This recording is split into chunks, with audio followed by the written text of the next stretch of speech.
Welcome to my channel. ఇక్కడ నేను మా హస్బెండ్ తిరుపతికి బయలుదేరామండి. పిల్లలు లేకుండా మేమిద్దరమే వెళ్తున్నాము. మా చిన్నోడిని కూడా వదిలేసి వెళ్తున్నాం ఫస్ట్ టైం. ఎలా ఉంటాడో ఇక్కడ లింగంపల్లిలో బస్ గురించి అని వెయిట్ చేస్తున్నామండి.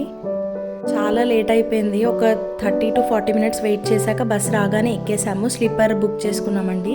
బస్ స్టార్ట్ అయిన ఒక 1.5 hourకి సిటీ అవుట్స్కట్స్లో ఉన్నప్పుడు పెద్దగా సౌండ్ వచ్చింది. నేనే లేపాను, మా హస్బెండ్ పడుకున్నారు. దిగి వెళ్ళి చూశారు. చూడండి గ్లాస్ ఎలా బ్రేక్ అవుతుందో. మా బస్ పక్క నుంచి ఒక లారీ అతను వెళ్తూ డాష్ ఇచ్చుకుంటూ వెళ్ళాడు. పెద్ద సౌండ్ వచ్చింది. గ్లాస్ అంతా ఇలా బ్రేక్ అయిపోయిందండి. పీసెస్ అన్నీ వచ్చి బస్ లోపల పడ్డాయి. ఎవ్వరికి ఏం కాలేదు. నిజంగా మా టైం బాగుందనే అనుకోవాలి.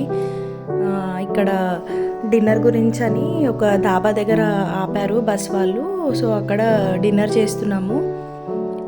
డిన్నర్ అయిన వెంటనే 12 అయిందండి. నా బర్త్డే యాక్చువల్లీ. ఇంకా మా హస్బెండ్ నాకు వాచ్ గిఫ్ట్ ఇచ్చారు. నేను రీసెంట్గానే నా వాచ్ పోగొట్టుకున్నాను. సో చాలా హ్యాపీగా అనిపించిందండి. నేను అసలు ఎక్స్పెక్ట్ చేయలేదు.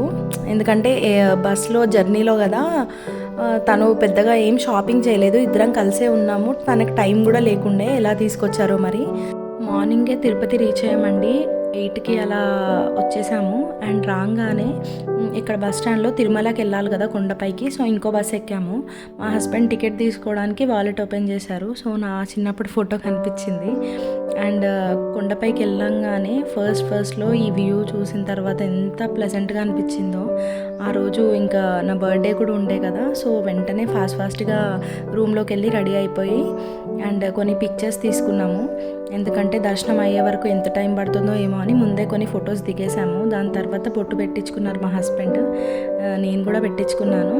వెంటనే ఇంకా లంచ్ టైం అయిందని చెప్పి వెంగమాంబ దాంట్లోకి లంచ్ చేద్దామని వెళ్ళాము. చూడండి ఎంత రష్ ఉందో.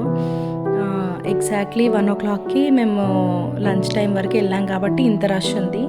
అండ్ ఫుడ్ చాలా బాగుందండి. ఎప్పుడు వచ్చినా ఇక్కడే తింటాము. నిజంగా క్వాలిటీ కానీ ఆ టేస్ట్ కానీ బయట తిన్నా కానీ ఇంత బాగా అనిపించదు. తర్వాత షాపింగ్ చేసేసి లైన్లో నిల్చున్నామండి. అరౌండ్ 3:30కి అలా దర్శనం లైన్లో నిల్చుంటే 9 అయిపోయిందండి. నిజంగా దర్శనం చాలా బాగా జరిగింది.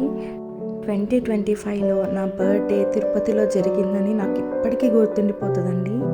ఆ వెంకటేశ్వర స్వామి బ్లెస్సింగ్స్ ఎప్పుడు కూడా మా మీద ఇలాగే ఉండాలని నేను కోరుకుంటున్నాను. Thank you so much for watching.